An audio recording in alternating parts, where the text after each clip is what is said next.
بسم الله الرحمن الرحيم إن الحمد لله نحمده ونستعينه ونستغفره ونعوذ بالله من شرور أنفسنا ومن سيئات أعمالنا من يهده الله فلا مضل له ومن يضلله فلا هادي له وأشهد أن لا إله إلا الله وحده لا شريك له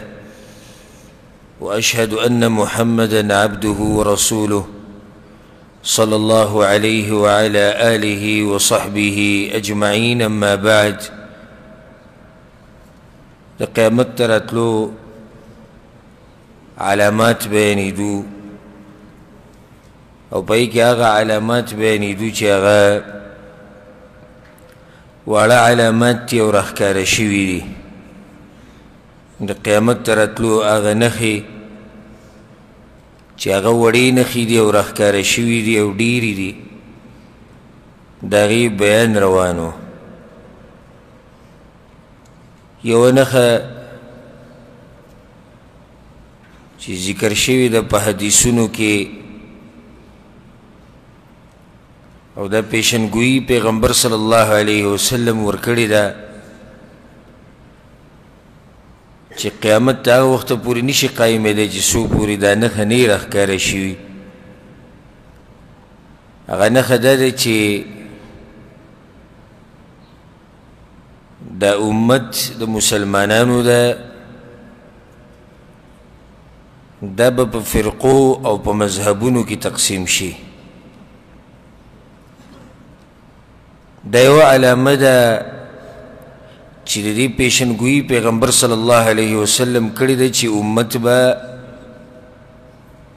په مذهبونو کې او په فرقو کې تقسیم شي. او دا علامه دا نښه موږ ټولو په خپلو سترګو باندې لیدلې ده، اورېدلې هم ده، او د امت حال هغه په دې باندې ښه دلیل دی چې امت په څه حال کې دی. امت په فرقو په مذهبونو کې او په ډلو او په ټولګو کې تقسیم شوی دی. حدیث کې دا راځي، امام احمد بن حنبل رحمه الله، امام ابو داود، امام ترمذی او نور محدثین هم دا حدیث راوړی دی. پیغمبر صلی الله علیه وسلم وی افترقت اليهود على 71 فرقة. يهود يو او يا فرقوت تقسيم شيو، وتفرقت النصارى على 72 فرقة. او نصارى چې دي نو دا په دوو یا فرقو کې تقسیم شیو. وتفرقت أمتي على 73 فرقة، او زما په امت کې به 3 یا فرقې جوړیږي. یو بل حدیث ته امام ابن ماجه رحمه الله راوړی د عوف ابن مالک رضی الله عنه. پیغمبر صلی الله علیه وسلم وی افترقت اليهود على 71 فرقة. يهود په یو او یا فرقو کې تقسیم شیو، فواحدة في الجنة و70 في النار. هغه یو ډله پکې جنتي وه، هغه اویا جهنمیانو. وافترقت النصارى على 72 فرقة. او نصرانیان چې کوم دینو دا په دوو یا فرقو کې تقسیم شیو، ف71 في النار وواحدة في الجنة. یو او یا فرقې په هغوی کې جهنم ته تللې وي او یوه فرقه جنت ته تللې وه. والذي نفس محمد بيده، او په هغه رب مې د قسم د چا په لاس کې چې زما ساده زما دا امت به 3 یا فرقو کې تقسیمیږي. فواحدة في الجنة و72 في النار. یو فرقه به جنت ته ځي او 2 او یا فرقې به جهنم ته ځي. صحابه کرامو ته پوښتنه کوي، یا رسول الله من هم؟ دا څوک دی د دغه دوه ویه تپوس یې ونه کړو ځکه چې دوه ویه خو ډېرې دي تپوس یې د هغه یوې وکړو دا د هوښیارانو تپوس دی یا رسول الله د جنتي فرقه کومه یوه ده مختلف الفاظ دي په روایتونو کې یو دا د پیغمبر صلی الله علیه وسلم وتی الجماعه د مسلمانانو هغه ټولګې چې په قرآن او حدیث باندې به راجمع شوي هغه به جنتیاني بعضو روایتونو کې راځي پیغمبر صلی الله علیه وسلم ورته ووي ما انا علیه واصحابي هغه فرقه او هغه ډله هغه کامیاب دي جنتیان دي کومه ډله او فرقه چې زما او د صحابه کرامو په لار روانه وي دا ډېر مختصر جواب دی او ډېر واضح جواب دی کومه فرقه کامیابه ده هغه فرقه کامیابه ده کومه چې د پیغمبر صلی الله علیه وسلم په لار باندې او د صحابه کرامو په لار روانه ده خو دا فرقې چې کومې ذکر کړي دي پیغمبر صلی الله علیه وسلم چې له درې اویا فرقې به جوړېږي دا به په دې امت کې دننه جوړېږي دا به د پیغمبر صلی الله علیه وسلم په دې امت کې جوړېږي بهرني ورسره نه شمارلی کېږي یهود نصارا هندوان سیکان دا ورسره نه شمارلی کېږي دا ډلې به د پیغمبر صلی الله علیه وسلم په هغه امت کې جوړې شي چې ځان ته به مسلمانان وایي په هغو کې به دا ډلې جوړې شي لکه علماو شمارلی دي دې ډلو باره کې څه حدیث نه دی راغلی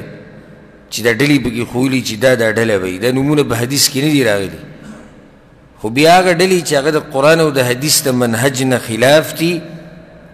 هغه علماو ذکر کړي دي لکه بابیه او بهائیه دا فرقې دي احباش تیجانیه جبریه جهمیه ضراریه حلولیه خوارج ازارقه عجاردة ثعالبة إباضية درقاوية رفاعية أشعرية قاديانية ماتريدية مهدية مرجئة مريدية معتزلة أو النظامية الخابطية البشرية المرادية المردارية الكيسانية الزيدية الجارودية السليمانية الإمامية الاثنا عشرية المحمدية النفيسية السبعية الجرانية الغيبية او بدي سيزا دنیا فرقی بدی امت کی تاسو خبرو منه بدی امت کی دومره فرقی جوړی شي دا د پیغمبر صلی الله علیه وسلم پیشنګوئی دی چې دې سی بکی او هغه چې سوې نه قشم بکی دا زموږ په امت کې دا بیماری ښکاره ده که نه ده ښکاره ښکاره شوي په څومره ډلو کې تقسیم شوي دي یوازې کې زموږ د ملک دی وکتو که نه زموږ د ملک نو زم چې دا کیدای شي دوه اویا فرقې ته هلته میلاو شي دومره خو فرقې جوړې شوي دي او دومره ډلې جوړې شوي او هر یو دا دعوه کوي چې جی موږ په حق یو عوام دا تپوس کوي وی منگا گڑوڑ شو منگ پا اشکال کی پراتے وی چا ومنو هر یو دا وی جیزا پا حق ہے گورا هر دعوه کون کے ہو بخبل دعوه کی رشتی نے نہیں کہنا و چی سوکم دا وی جیزا پا حق ہے میوتو بس روانی جی دا پا حق دے یا سوکم دا وی یعنی سوک دا ویلے شی چیز گمراہ ہے ما خبلی فرقی تو سو غلط نہ ہوئی کہنا ځان ته څوک ګمراه نه وي هر یو به دا وایي چې زه په حقه یم زه قرآن او حدیث منم خو ته به بیا دا کار کوې چې ته به تحقیق کوې دې فرقې ته چې څوک ځان نسبت کوي د هغوی اعمالو ته به ګوري د هغوی منهج ته به ګوري الله څه وایي د الله رسول څه وایي او دا خلک څه کوي به تا ته به خبره واضح شي چې دوی په دې خپله دعوه کې رښتیني دي او که دروغجن دي لنډ تعریف پیغمبر صلی الله علیه وسلم موږ ته وکړو كما فرقه ده کامیابه وما انا عليه واصحابي هغه فرقه جنتی ده چې کومه فرقه زما په لار ده او د صحابه کرامو په لار ده قصه ختمه شو بس اوږده خبره نه ده که ته دا که ته غواړې چې دا سړی چې کوم مذهب ته دعوت ورکوي او کومې فرقې ته دعوت ورکوي دا څنګه فرقه ده نو وګوره چې د ده لار کومه لار ده او د پیغمبر لار کومه لار وه وګوره د ده لار ته او بیا وګوره د صحابه کرامو لار ته که چېرته دا لار هم دغه لار وه نو پوه شي چې دا فرقه هماغه فرقه ده کومه چې جنتي فرقه ده او که لارې بدله وه نو پوه شي چې دا بیا په هغه دوو یا فرقو کې ده چې کومې به جهنم ته ځي والعیاذ بالله ما تاسو ټولو ته دا نصیحت دی چې ځان د فرقو نه د ډلو نه د مذهبونو نه د تنظیمونو نه ځان پاک ساتئ اتفاق او اتحاد راوستل غواړي دا وخت د اتفاق دی د اتحاد دی بس خلک موږ ته وایي تاسو په امت کې اختلاف پیدا کړی زه حیران یم اختلاف خو هغه سړی پیدا کوي چې هغه د قرآن او حدیث نه بله لار خلکو ته ښیي اختلاف هغه پیدا کوي هغه سړی اختلاف نه پیدا کوي څوک چې د قرآن او حدیث طرف ته دعوت ورکوي لکه اوس پیغمبر صلی الله علیه وسلم ته چې کله نبوت میلاو شو او دعوت یې شروع کو په مکه کې مشرکین ورسره اختلاف وکړو که نه ویې کو او بیا یې بهتان هم په هغه ولګو الزام یې په هغه ولګو چې زموږ په دې مکه کې او په دې پلار نیکه په دې قوم او نسب کې او په دې دین کې دا اختلافات پیدا کړو همدغه شان موږ ته ویل کېږي وایي تاسو اختلافات پیدا کوئ وایي یو کلی به ښه وداني ټول خلک په یو خبره اتفاق تاسو پکې اعلان وکړئ چې بهی دا کار بدعت دی دا په شریعت کې نشته تاسو اختلاف پیدا کړو نه اختلاف ګوره یاد ساته هغه سړی پیدا کوي چې کوم سړی د قرآن او حدیث نه مني هغه اختلاف پیدا کړو لکه زه اوس تاسو ته یو مسله بیان کړم سوچه ټنګېدلې مسله د قرآن نه او د حدیث نه چا چې دا مسله ومنله ما سره بس موږ په اتفاق باندې پاتې شو چا چې ونه منله اختلاف ده پیدا کړو پیغمبر صلی الله علیه وسلم په مکه کې آواز وکړو وی الله یو دی د بندګۍ حقدار صرف هغه دی اخو صحیح خبره بیان کړه که چا ورسره منلي نو دوی اتفاق په خپل ځای باندې پرېښودو چا چې نه منلې ډله هغوی جوړه کړه فرقه هغوی جوړه کړه اوس کومه عقیده چې موږ ته قرآن او حدیث ښوولې ده کوم منهج یې موږ ته ښوولی په دې عمل کول عین د اتفاق لار ده والله سبحانه وتعالى په قرآن کې څه وایي واعتصموا بحبل الله جميعا ولا تفرقوا سره ونیسئ مضبوط رسۍ د الله رسۍ د الله هغه قرآن او حدیث دي دا نه دي ویلي چې ته د پلاني امام او د پلاني امام د پیغمبر صلی الله علیه وسلم نه علاوه یا د یو کتاب د قرآن او حدیث نه علاوه یا یو خاص مذهب او فرقه خو نوم خو نه دی اخیستی که په څه باندې به اتفاق راځي واعتصموا بحبل الله جمیعا د الله رسۍ مضبوطه راونیسئ د الله رسۍ قرآن او حدیث دي او ځکه دا خبره ما بر بر کړې ده او بیا یې درته کوم دا بعض مذهبي مشران په دې ملکونو کې کینی په سټیج باندې له پاسه او یو بل له لاسونه ورکړي دا لاسونه داسې اوچت نیولي دا ټوله دیکاوه ده دا ټوله څه ده دیکاوه ده نور د دوی په زړونو کې دومره فرق دی لکه څنګه چې د مشرق او د مغرب په منځ کې فرق دی د اتفاق نه راځي په دې باندې چې ته لاسونه یې اوچت که ونیسو دا ټول ولاړ دي چې دوی اتفاق راغی دا شیعه دی او دا بریلی دی او دا دیوبند دی او دا حیات دی او دا ممات دی او دا حدیث دی او دا پلانې دی او دا پلانې دی او ټول لاس ورکړي او زموږ اتفاق په دې نه راځي اتفاق به هله راځي چې دا ټول دې ته غاړه کېږدي چې راځي قرآن او حدیث کې چې څه دي هغه به منو او چې په هغې کې نشته یا به نه منو هله به اتفاق راځي په دې اتفاق راځي چې صرف لاس میلاو کړو ته د هغه سره یو ځای ولاړې لاس ته ورکړی دی خو هغه وایي زما مذهب جدا دی ستا مذهب جدا دی اتفاق د څه شي راولی ته هغه وایي زما امام جدا دی ستا امام جدا دی هغه وایي زما کتاب جدا دی ستا کتاب جدا دی هغه وایي زما طریقه جدا ده ستا طریقه جدا ده هغه تا ته ګمراه وایي ته هغه ته ګمراه وایي د کوم ځای نه به اتفاق راشي اتفاق د راوستو لار وایي راځئ دسترخوان لګو د قرآن او د حدیث د قرآن او د حدیث په دسترخوان ټول کینو دا اول نه به اتفاق دا وکړو چې قرآن او حدیث به زموږ رهنمایي کوي او زموږ امام به څوک وي هغه به محمد ابن عبدالله صلی الله علیه وسلم بس څه چې دې کې ثابت شو هغه زموږ دین دی چې څه په دې کې نه و د صحابه کرامو په منهج کې نه و زموږ دین نه دی هله به اتفاق راشي. زه اوس تا ته خاندم ته ما ته خاندې غاښونه مې یو بل ته ښکاره کړي ته زما نه منې زه ستا نه منم ته ما ته ګمراه وایې زه تا ته ګمراه وایم ته ما ته بدعتي وایې زه تا ته بدعتي وایم ته ما له چیلنج راکوې د مناظرې زه تا له در کوم اتفاق نه کوم ځای نه راځي په هوا راځي د اتفاق اصلي لار موږ پرېښودې ده هغه لار د څه ده لار د قرآن او د حدیث إن الذين فرقوا دينهم وكانوا شيعا لست منهم في شيء الله وی پیغمبره کوم خلکو چې خپل دین ټوټې ټوټې کړی ته د هغوی نه بیزاره په دین کې فرقې مه جوړوئ اختلافات مه پیدا کوئ یو سړی وایي چې تا چې اختلافي مسلې بیانوي خو به لازم بیانو هل خو دا نه دی چې اختلافي مسایل مه بیانوه هل دا دی اختلافي مسله بیان که او بیا پکې چې کومه مسله حق دغه واضحه که دی حل دی نه جی تاسو مسائل مه چیړئ څه چیړئ فضایل چیړئ قیامت پورې به موږ په فضایلو کې لګیا یو چا ته به د مانځه طریقه نه ښې د اودس به نه ښې د زکات به نه ښې د حج به نه ښې د جهاد به نه ښې د عقیدې مسله به نه ښې عبادت به نه ښې احکام به نه ښې معاملات به نه ښې ولې دې دلاسې چې اختلافات پیدا کېږي په دې کې اختلاف دی ته صرف فضایل بیانوه قصې کوه نه دا خو څه حل نه شو حل دا دی چې راواچو د اختلافي مسلې دې میدان ته او بیا پکې وګورئ چې الله څه وایي د الله رسول څه وایي چې موږ ته خو یو خبره واضحه شي که دا خو حل نه دی چې پټې وساته ځان سره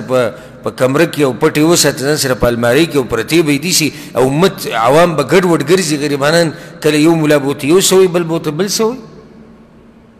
د اتفاق او د اتحاد لار قرآن او حدیث دی د دین علاوه به بل هېڅ شي باندې اتفاق نه راشي لکه چې ټول په ظاهره کې دا وایي موږ څه منو قرآن او حدیث منو خو کوشش یو سړی ما سره کینی ما سره او ما ته دا وایي چې زه تا سره اتفاق کومه زمونږ په دې پلاني کتاب باندې چې ته به منې والله که منم زه یې ټول ناول نه منم یو وایي چې زمونږ پلاني مولوي صاحب ټولې مسلې به صحیح منې ولې ټولې صحیح منم خو انسان دی کیدای شي غلطیانې دي شوي غلطیانې خو له زه نه منم یا ما ته دا وایي چې زمونږ د پلاني صاحب سره به بیعت وکړي او زمونږ په مذهب کې به راننوځي او زمونږ دا جنډه به د ځان سره اوچتۍ لګې او یا به دې په واسکټ لګولي لیدلي دي که نه بس په واسکټ باندې دلته جنډه لګولي وړه ما ته دا وایي چې ته زه ولې لګوم جنډې د فرقو په واسکټو باندې او زه ولې زنده‌باد مرده‌باد کو هما سره که اتفاق او اتحاد لار لټې راځه کښېنه قرآن نه والا حدیثونه پراته دي راواله کېدل ته موتارونه یو زموږ یو کعبه ده یو زموږ پیغمبر صلی الله علیه وسلم امام دی یو زموږ کتاب دی یو زموږ قبله ده یو زموږ رب دی راځه خبره ختمه شو اختلاف لار ختم شو او د دین ټول مشران زموږ مشران دي د دین چې څومره امامان دي صرف د څلور نه چې څومره حق پرسته امامان دي د سنیانو مشران دي هغه زموږ د ټولو څه دي مشران دي او امامان دي اختلاف خو ما نه دی کړی اختلاف خو دی کوي کسان موږ باندې څه بهتان لګوي تاسو اختلاف موږ کې اختلاف پیدا کړي موږ خو هغه قانون بیانو کوم قانون چې الله بیان کړی فإن تنازعتم في شيء الله وی که چېرته ستاسو جګړه راشي اختلاف راشي په یو مسله کې انسانان دي اختلاف به راځي جګړې به راځي فیصلې به راځي داسې خو کېدی نه شي چې ټول عمر به د انسانان بلکل د یو بل سره روغ اختلافات به پیدا کېږي که نه پیدا کېږي اختلافات به لازم راځي حل څه دی الله فردوه الى الله والرسول تاسو که چېرته په یو خبره کې وران شوئ نو دا خبره واپس کوي الله ته یعنی د الله کتاب ته او پیغمبر صلی الله علیه وسلم ته د هغه په ژوند کې او چې کله هغه وفات شو د هغه حدیثونو ته په دې کې به مسله ګورئ نو چې اوس ما ته نه مخامخ سړی وایي چې اختلافات پیدا شي موږ به پلاني فتاوه کولاوو او د پلاني مذهب امام ته به رجوع کوو پلاني ته به رجوع کوو دا خو زه نه منم ځکه چې هلته قرآني قاعده خو دا دی چې ته واپس شه څه ته واپس شه قرآن او حدیث ته هله چا خبره چې د قرآن او حدیث سره برابر و په سر سترګو د چا که چې نه و برابر سره د ادب او د احترام به پرېږدو دا زموږ منهج دی او دا زموږ مسلک دی او دا زموږ مذهب دی او الله دې موږ په دې باندې د مرګه پورې قایم او دایم ساتي اکثر خلک تپوس کوي ستاسو څه مذهب دی دا مذهب دی د مذهب څخه کړي خو نه مذهب دی الله منو د الله رسول منو کومه خبره الله کړي د الله رسول کړي صحابه کرامو کړي زموږ مذهب دی قرآن او حدیث منو به پوهه د سلف صالحینو دین مشران چې به څنګه پوه شوي دي هغه شان پې عمل کوو بس نه مخکې کېږو نه وروسته کېږو لا تقدموا بین یدی الله ورسوله الله او د الله د رسول نه نه مخکې کېږي نه موږ څوک اوس په دې ژوندو کې څوک ټاکلی دی چې جي دا زموږ مشر دی د ده سره بیعت وکړي زموږ روري که د ده سره د بیعت نه یې کړی زموږ دشمني او که د دوی به فرقه کې وي صحیح ده که زموږ سره نه وي نه نه که یو سړی دا وایي چې د اهل حدیثتوب او د سلفیت چې تاسو وایي دا خو هم یوه فرقه ده نه اهل حدیثتوب او سلفیت دا فرقه نه ده دا نظریه ده دا څه ده دا نظریه ده نظریه دا فرقه نه ده فرقه خو دا چې ته ولې یو مشر وټاکې او جنډې ولې جوړې کړې او زنده‌باد او مرده‌باد او د امیر په حکم باندې به ځان وجنو دا چغې وایي که نه موږ خو قیسې نه کوو الحمدلله موږ خو دا وایو زموږ امام اعظم هغه په مدینه کې پروت دی د دین چې څومره مشران دي ټول زموږ مشران دي د کم عالم خبره چې کمزوري د قرآن او حدیث خلافي سره د ادب او احترام یې پرېږدو د چا خبره چې د قرآن او حدیث سره برابري که زموږ دشمن ومي که پلار یې علم وجلی بیا ولم خبره منو ځکه چې خبره د قرآن او حدیث سره برابر ده د دې نه ښه مذهب تاسو لیدلی د دې نه بله ښه لار شتي دا خو هغه لار ده چې د تعصب نه خالي لار ده الله دې په دې لار موږ مضبوط ساتي او داسې به نه کوئ لکه څنګه چې به یهودو نصاراو دا کار کوو الله سوي وقالت اليهود ليست النصارى على شيء وقالت النصارى ليست اليهود على شيء يهود وي نصارى سره د سره دین نشتی او نصارى سوي د يهود سره دین نشتی د اختلافات یو کړو موږ به دا قیسې نه کوو موږ به ټول راجمع کېږو په قرآن او حدیث باندې او د اختلافات او دا کم افتراق چې دی دا به پرېږدو او لار د اتفاق بلټو الله سبحانه وتعالی دی په دې امت کې اتفاق پیدا کی او الله سبحانه وتعالی دی امت ټول په قرآن او حدیث باندې راجمع کی او څوک چې زموږ دا امت ټوټې ټوټې کول غواړي یا په دې امت کې فرقې جوړول غواړي چې د امت کمزوری شي نو رب العالمین د خپل انجام ته ورسوي نو دا علامه شوه څه امت به په فرقو او په مذهبونو کې تقسیمیږي او دا نښه واضحه ده او ښکاره شوې ده د هغې نه بعد بله نښه د قیامت په علاماتو کې یوه علامه دا ده چې بېدیني به دومره ډېره شي او بېدینه خلک به دومره زورور شي او ګناهونه به دومره راښکاره شي او دومره ډېر به شي چې نیکان خلک به د مرګ ارمان کوي ورسېدی پې که نه بېدیني به عامه شي بېدینه خلک به زورور شي ګناهونه فحاشي د الله نافرماني به عامه شي نو د هغې د لاسه به دینداره خلک د څه ارمان کوي د مرګ ارمان کوي حدیث ابو هریره رضی الله عنه دی پیغمبر صلی الله علیه وسلم وی لا تقوم الساعة حتى يمر الرجل بقبر الرجل قیامت تا هغه وخت پورې نشي راتلی چې څو پورې تاسو دا حالات نه لیدلی یو سړی به د یو سړي په قبر باندې تیر شي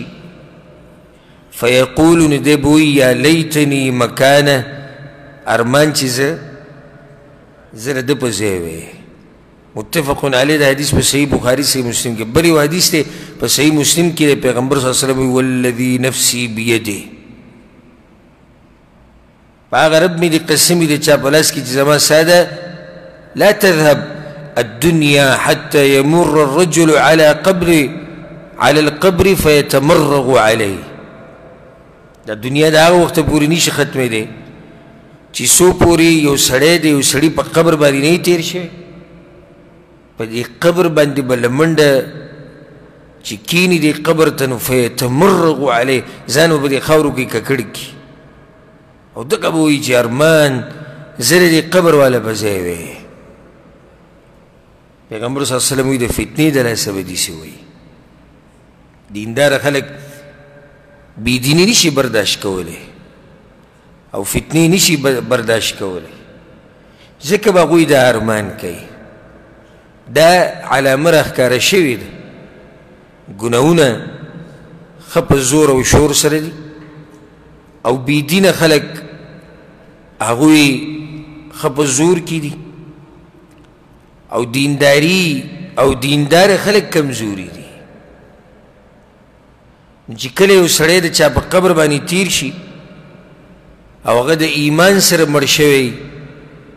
نو دا سړی وایي ارمان چې زه د په ځای وی ولې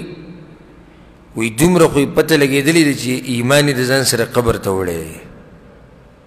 خو دا کم حالات چې دي نو وایي زمونږ پته نه لګي چې موږ به څه کوو ورې که څوک دلته دا خبره وکړي چې یو حدیث دی د انس بن مالک رضی الله عنه پای کې پیغمبر صلی الله علیه وسلم د دې نه منع کړې لا یتمنین احدکم الموت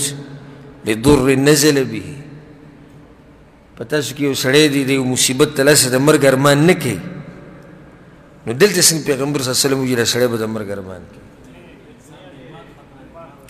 دلته د ایمان د حفاظت لپاره ارمان کوي او هغه کوم ارمان چې منع دی هغه د څه داسې دی هغه د مصیبت ته لاسه دی یو سړی دی بچی مړ شو پلار یې مړ شو ښځه یې مړه شو اور وایي چې زه مړ وی دا حرام دی یو سړی دی غریب شو یاره وایي چې زه مړ وی یو سړی دی بیمار دی وایي چې زه مړ وی دا ارمان څه دی دا منع دی خو دا ارمان چې زه مړ وی د دې د لاسه چې زما د دین ګډوډ نه شي نو دا ارمان څه دی دا جایز دی بلکې داسې به کي نو د قیامت په علاماتو کې چې یو سړی به په قبر موږ نن سبا یو سړی وینو او مړ شوی نو په زړه کې ورته وپسخېږو چې یاره د ایمان سره خو له مرګ راغی که نه الله باندې ایمان و د الله په پیغمبر باندې ایمان و د آخري وخته پورې خو زموږ څه پته لګي چې ګوره په څه حال به مرو د ایمان به ګوره قبر ته ورسوو که نه د آخري وخته پورې به موږ په کلمه د لا اله الا الله پورې باندې به ټینګ شو او که نه ډېر خوش قسمته انساني چې الله یې د مرګه پورې په کلمه د لا اله الا الله محمد رسول الله باندې ټینګ وساتي دا خوش قسمته انساني چې مرګ وله په داسې حال کې راشي چې دی په توحید او په سنت باندې مضبوط وي یعنې داسې فتنې راوتي دي داسې ناشنا فتنې راوتي دي لکه هغه حدیث کې دی که نه ما تاسو څه څو پیرې بیان کړی سحر به یو سړی کافري د شپې به یو سړی به سحر مسلماني د شپې به د شپې به کافري د شپې به مسلماني او سحر به کافري داسې فتنې دي نوي نوي فتنې روزانه نوي فتنې راوځي روزانه نوي فتنې راوځي او په دې کې یو سړی د ایمان سره مړ شي په دې کې یو سړی په لا اله الا الله باندې مړ شي دا خوش قسمته نه دی لوی خزانه ول الله ورکړی دی امام بخاري رحمه الله هم د مرګ ارمان کړو ما د امام بخاري سیرت بیان کړو په دوره د صحیح بخاري کې ولې هغه ولې د مرګ ارمان کړو ژوند یې راتنګ شوی نو که څوک د باندې دا اعتراض هلته وکړي چې تاسو خو وایئ چې امام بخاري لوی محدث و داسې و داسې و نو امام بخاري ولې د مرګ ارمان کړی حالانکه دغه حدیث ته کم کې چې دی چې د مصیبت ته لاسه به د مرګ ارمان نه کې د امام بخاري راوړی دی په صحیح بخاري کې شته دا حدیث څه جواب وکړي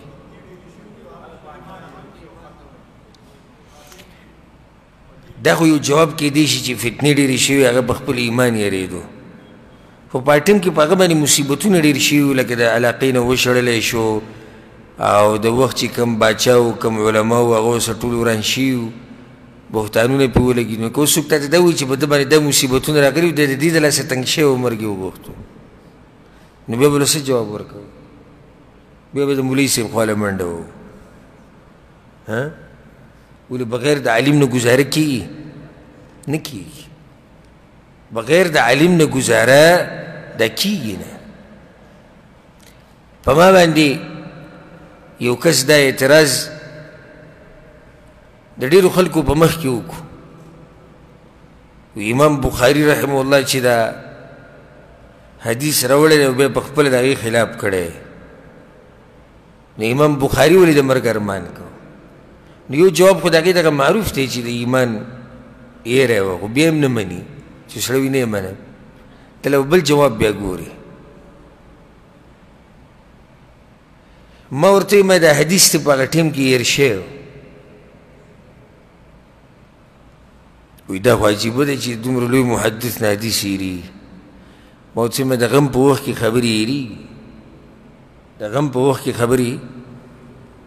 هېرېږي که نه هېرېږي تاسو وایئ هېرېږي معلومې او معروفې خبرې هېرېږي نو بیا الحمدلله په دې باندې زموږ سره یو دلیل هم دی ګورئ هره خبره باندې الحمدلله د اهل حدیثو د طریقه دی چې دلیل ښیي په دې یو دلیل شتي چې د غم په وخت کې خبرې هېرېږي او هغه ده عایشه رضی الله عنها باندې چې کله بهتان ولګېدو ما هغه واقعه بیان کړې ده 2-3 پیرې نو بیا چې کله هغه د پلار کور ته لاړه پلار ته وی پیغمبر صلی الله علیه وسلم ته خبرې وکړه مور ته وی هغوی غلي ناست شو نو بیا هغې دا ووی زما مثال داسې دی اوس لکه څنګه چې د ابو یوسف مثال و ابو یوسف یې څوک وی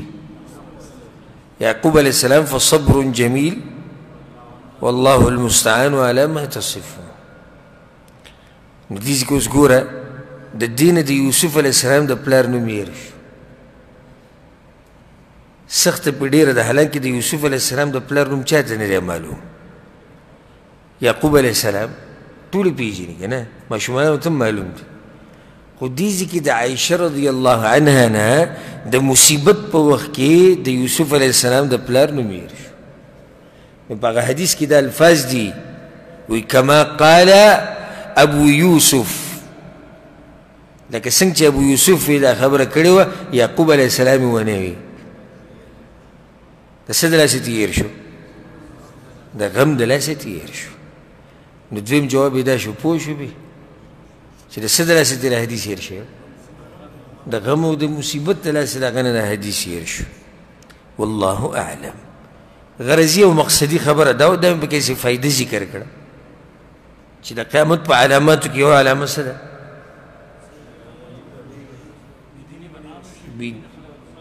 بېدیني به عامه شي بېدینه خلک به زورور شي نو دینداره به د خپل دین د بچ کولو دپاره د څه ارمان کوي د مرګ ارمان کوي د هغې نه بعد بله علامه ډېره ناشنا علامه ده قیامت په علاماتو کې یوه علامه دا ده چې مال ګټونکی به دا سوچ نه کوي چې زه چې دا کم مال ګټم دا حلال دی که حرام دی سبحان الله دا نښه ښکاره شوې ده که نه ښکاره ده بلکل د نور په شان حدیث ابو هریره رضی الله عنه په صحیح بخاري کې دا حدیث دی پیغمبر صلی الله علیه وسلم وی لَيَأْتِيَنَّ عَلَى النَّاسِ زَمَانٌ په دې خلکو باندې به داسې زمانه راشي د حدیث ته غوږ کېږدئ په دې خلکو باندې به داسې زمانه راشي لا يبالي المرء بما أخذ المال أمن حلال أم من حرام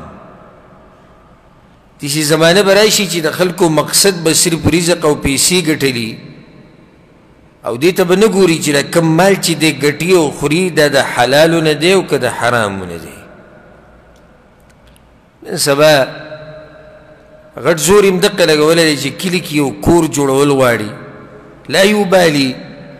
امن حلال ام من حرام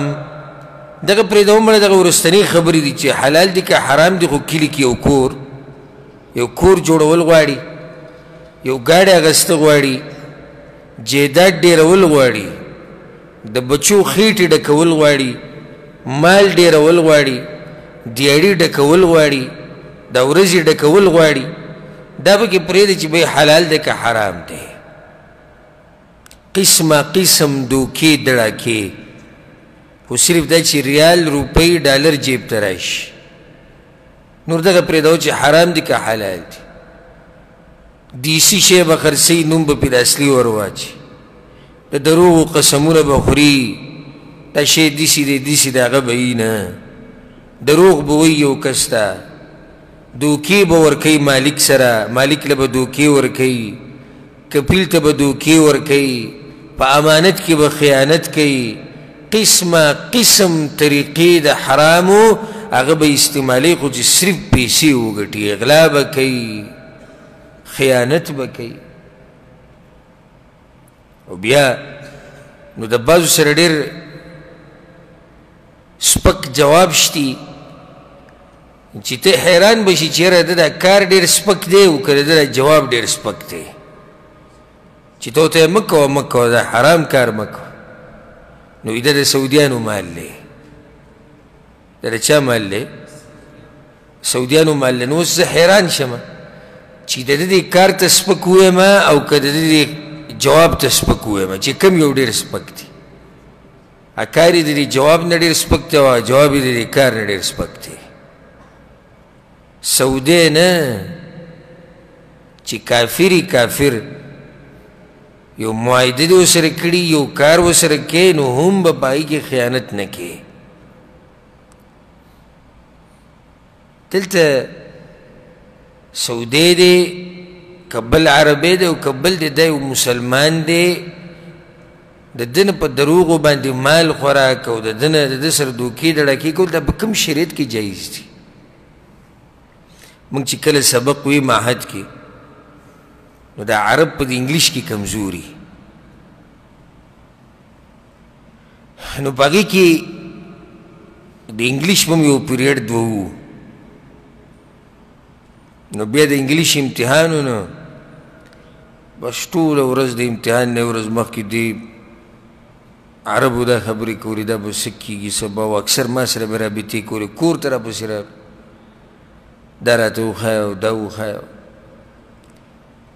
بیا د امتحان پر او دا ټول معهد کې ټول ګوره دیندار هلکان دي ټول لکه علم طلب کوي ښه ښکلي ګیرې ښه ښکلي ښکلي ځوانان خو بس دا دی چې انګلیش سره نه عادت او انګلیش سره د عرب دومره دغه نه وي د وړوکوالي نه ډېر نه وایو ګران یې ورته نو بیا چې کله د پرچې ټیم راغی نو هغه استادان ګرځېدو را ګرځېدو په دې کلاس کې نو هغه یو پکې راونیو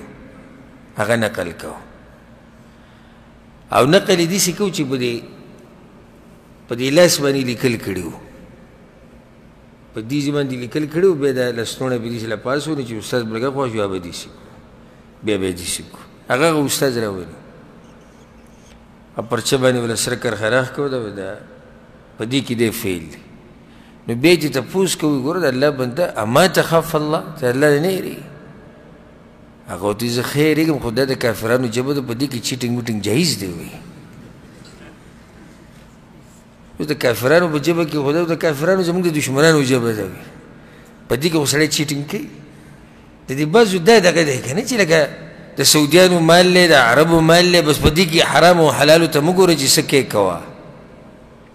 که چېرته د خپل سړي مالو د پاکستاني د افغاني او د بلو نو بیا به احتیاط ډېر کوې دا د کوم ځای دین دی او د کوم ځای نه پکې دا فرق راغلی ډېر احتیاط کوئ ډېر احتیاط ګوره 1 روپۍ د حلالو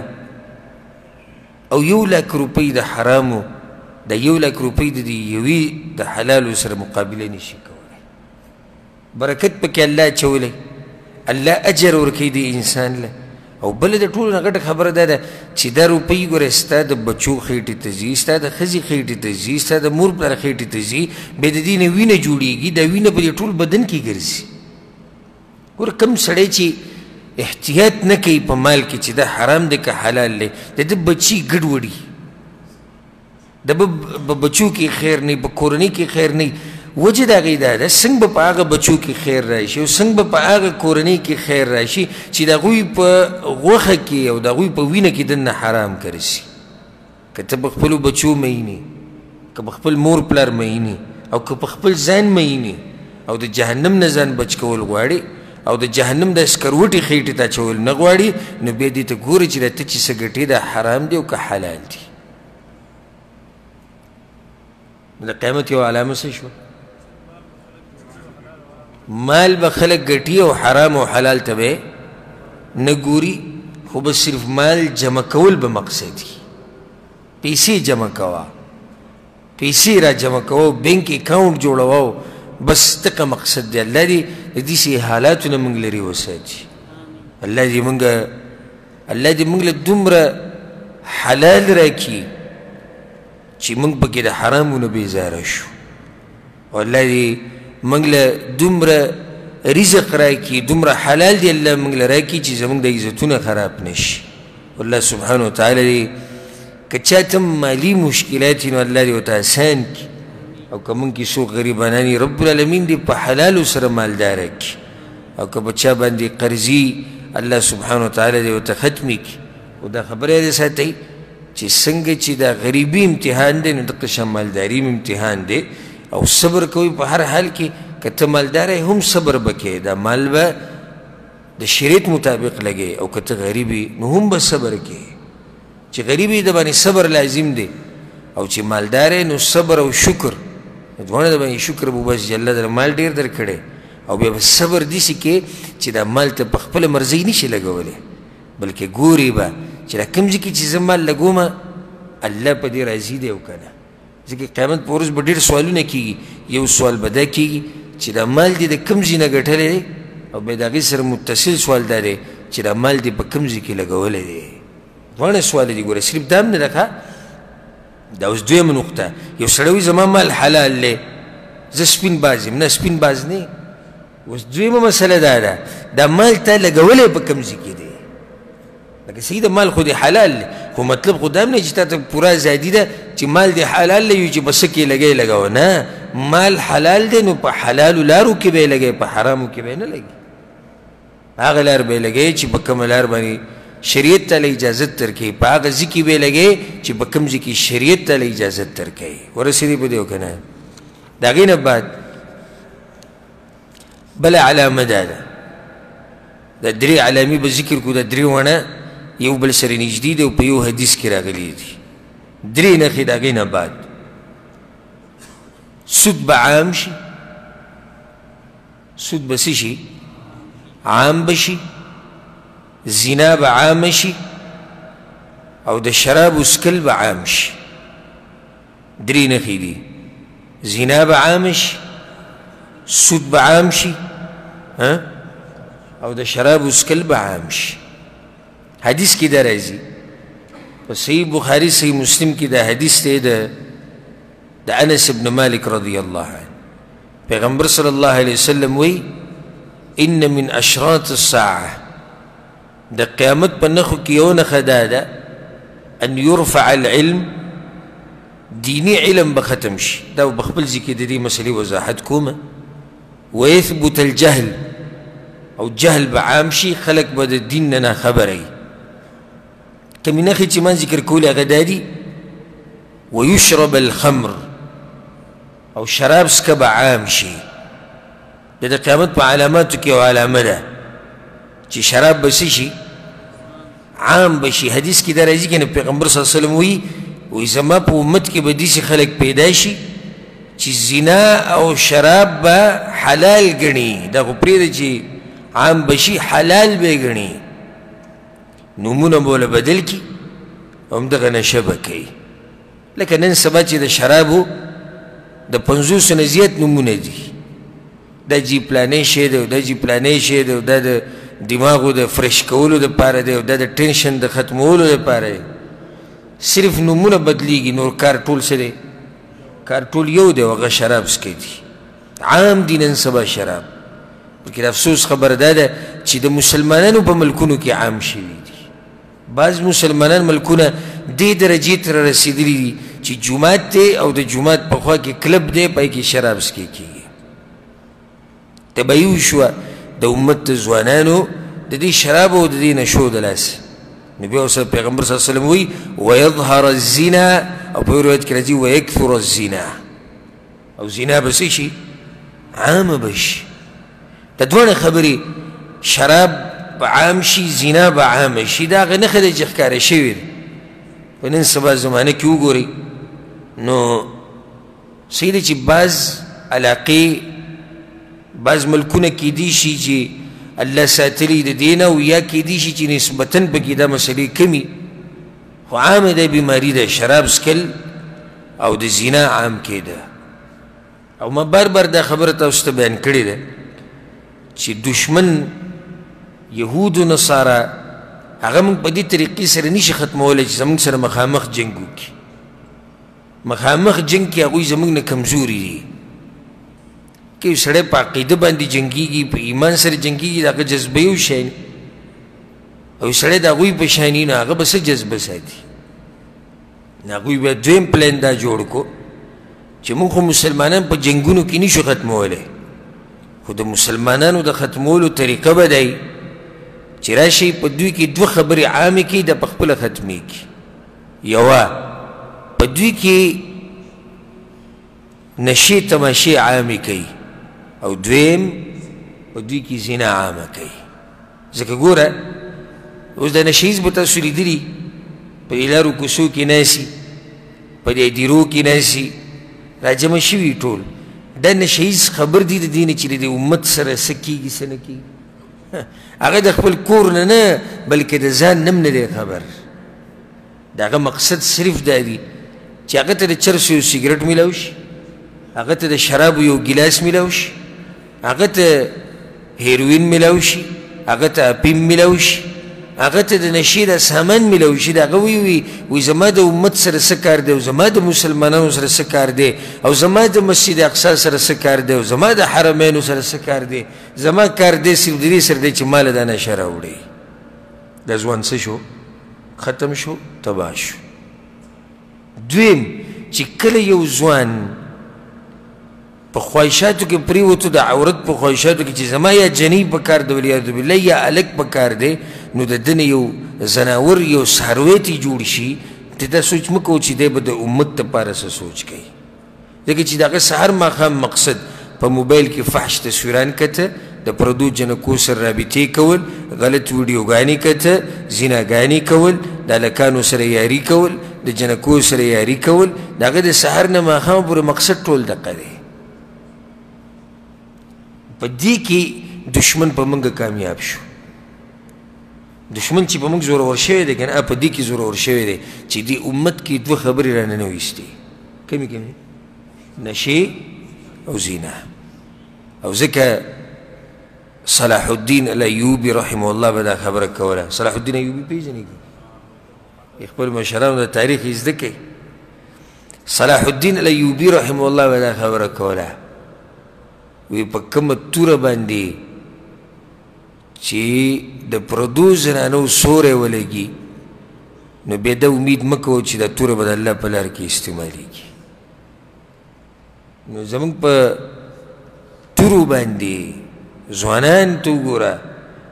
هغه د پردو زنانو سره رابطې د هلکانو سره غلطې رابطې نشې تماشې د قیامت په علاماتو کې یو علامه پیغمبر صلی الله علیه وسلم ذکر کړی وتکثر النساء او سړی به ډېر شي ښځې به ډېرې شي ويقل الرجال او سړی به کم شي دا به خپل ځای کې دې تفصیل کومه چې دې به څه وجې حتی یکون ل50 امرأة القیم الواحد 50 ښځې به او مشر به یو سړی به نن سبا وګوره په هر کور کې زنانه ډېرې دي که سړي ډېر دي زنانه ډېرې دي بیا زنانه ډېرې دي یو وجه دغه ده چې سړي اسم کم دي او بیا چې د سړي ډېر ودونه نه کوي او بیا چې په دې سړو باندې حادثات راځي مزدوریانې کوي کله اکسیډنټ وشي کله یو ځای کې مړ شي کله سړي جهادونو له ځي سړي په غټو کارونو کې لګیا دي نو اسم سړي کم دي او بیا چې په دې مسلو کې کم شي نو ښځې به ښه ډېرې شي تر دې چې یو وخت به راشي پیغمبر صلی الله علیه وسلم وایي کور کې به 50 زنانې او څو سړي به یو سړی به نن سبا د 50 کې تاسو ډېر ښکاري خو دا ګورې 15 شل خو موږ په خپله لیدلي چې به کور کې څو زنانې دي 20 زنانې دي 15 زنانې یو سړی پکې یو دی ښه دی بل حدیث ته غوږ کېږدي عبدالله بن مسعود رضی الله عنه حدیث ته پیغمبر صلی الله علیه وسلم وایي بین یدی الساعه د قیامت نه مخکې به دا علامات تاسو لازمي نه يظهر الربا والزنا والخمر. امام طبراني رحمه الله دا روایت راوړی زنا به عام شي او سود به عام شي او شراب به عام شي. د زنا او د شرابو تفصیل خو شو. ښه د زنا ګوره یوازې د دغه زنا نه ده د عورت چې هلک او جنۍ به یو ځای کېږي او زنا به کوي. زنا د سترګو زنا، زنا د لاسونو زنا ده، زنا د خپو زنا ده، دا ټوله زنا ده. او نن سبا پخوا به چې د چا سره د پردۍ جنۍ تصویر و نو هغه به یې پټ ساتلی او په بټوه کې او په یو ګوټ کې او بل ګوټ کې او چا ته به یې ښوی نه شو. اوس د انټرنیټ او د موبایل دومره تا ته د فحاشي اسانه کړې ده چې یو بټن وته ته پې هر څه راشي. د زنا هغه لارې کولاو شوي دي او ځکه زنا عامه شوې ده والعیاذ بالله. دغې سره درېیمه خبره په دې حدیث کې ذکر کړې چې سود به څه شي؟ سود به عام شي. دا زموږ د زمانې ته وګوره سود عام شوی دی، بلکې ښه باقاعده کمپنیانې جوړې شوي دي او هغوی تعلیمات ورکوي، بینکونه جوړ شوي دي، تجارت دپاره مارکیټونه جوړ شوي دي چې سودي تجارت به څنګه کې. دا د زه د کافرانو په ملکونو کې نه یم، په کومو ملکونو کې؟ د مسلمانانو په ملکونو کې سود دومره عام شوی دی. حالانکه پیغمبر صلی الله علیه وسلم وایي چې د سود ډېرې درجې دي او د ټولو نه کمه درجه دا ده لکه یو سړی چې د خپلې مور سره زنا کوي والعیاذ بالله. او په دې سود کې څومره خلک پراته دي. زمونږ ملک ته وګوره، زمونږ دې پښتنو ته وګوره، په دوی کې سود عام شوی، نوم وله بدلی او کار څه دی؟ مکه سود دی. کور ته په دروازې نه راننوځي، په کړکۍ ورته راننوځي. موږ ته اکثر ټلیفونونه راځي تپوس کوي، نه نه جي موږ خو پکې دا وکړو، موږ خو پکې دا وکړو، هسې هغه نوم وله بدلی. لکه نن سبا داسې چلو کې چې یو سړی راشي دوکان ته سامان اخلي، اوس ګوره سودي معامله ده، طریقه وله څنګه بدلی؟ را به شي دا سړی د ده سره په جیب کې 1 روپۍ هم نشته. د څوک چې سامان له راغی په جیب کې 1 روپۍ هم نشته. ښه هلته به یو ډبی پروت وي، په هغې باندې به انچه توړه پرته وي، ځکه چې چا اخیستی نه دی، په دغه ځای پروت دی. نو دی به وایي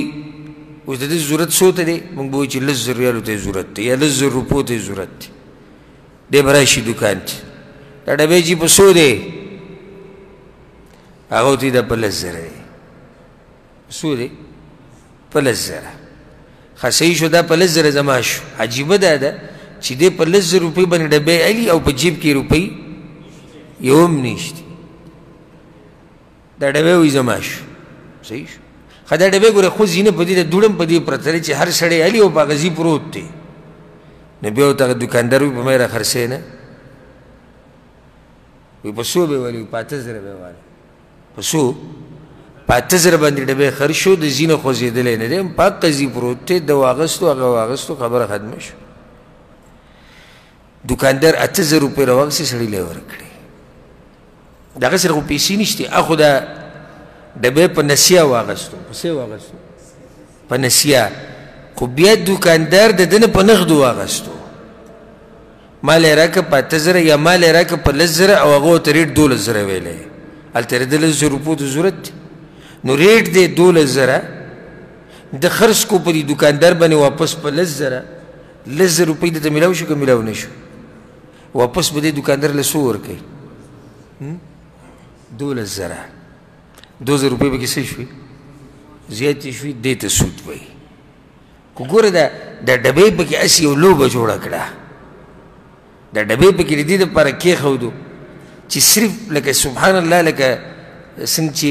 امام ایوب السختیاني رحمه الله